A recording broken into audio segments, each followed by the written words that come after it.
I'm coming to you guys with Korea hack number 4. This is our tip about how to handle Seoul taxi drivers. If you live in Seoul, then you're doing a lot of things, you're going a lot of places all the time, and a lot of times you're going to have to get a taxi ride places. Often get a taxi ride, from in the city to out of the city, from out of the city to in the city, blah, blah, blah, blah, goes on. My tip for handling this is something that I learned with my first friend here, Courtney. Hey girl, how are you? It is when you go home, when you're getting ready to go home and get in a taxi, just open the door and get in. Tell them where you're going, but don't try to negotiate a price. Because what happens when you try to negotiate a price is they're going to name the price for you and they're going to try to make it exorbitant. Instead, you want to get in and first, don't say anything. Don't say anything at all. Just wait for them to put it on the meter.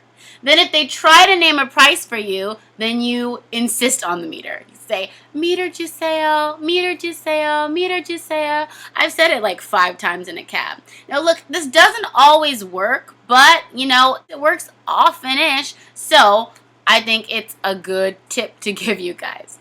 I also just want to remind everybody that taxi drivers trying to hustle you happens all over the world. It doesn't just happen in Seoul. So it's not like, oh, these Korean taxi drivers. No, like taxi drivers try to hustle you all over the world. So everybody calm down. I'm just saying these are some tips maybe to deal with it. I will give you a little story now. My friends and I were coming home from a weekend trip. This is Hazel, Maggie, and I. We were coming home from a weekend trip, and we were coming from Hongdae.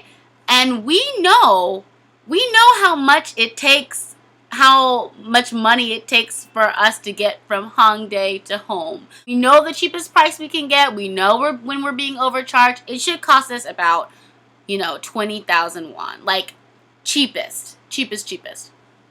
So we're getting off the bus from this long trip and we're getting ready to go home, and we go up to the taxi and we get in the cab and we don't say anything, and he's like, oh, 40,000. And we're like, what?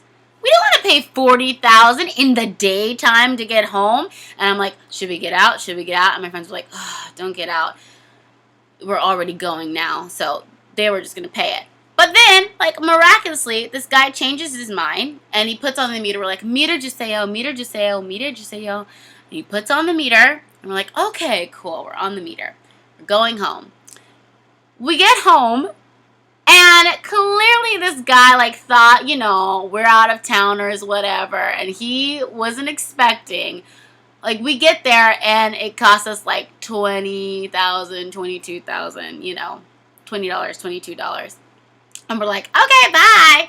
And he's like adding a $5 credit card charge onto it. He's adding a 5,000 won credit charge to it just because he wants to make the money. He didn't know we knew what we were doing, and he clearly didn't know where he was going very well. So the point of the story is, if you have the opportunity, then insist on the meter.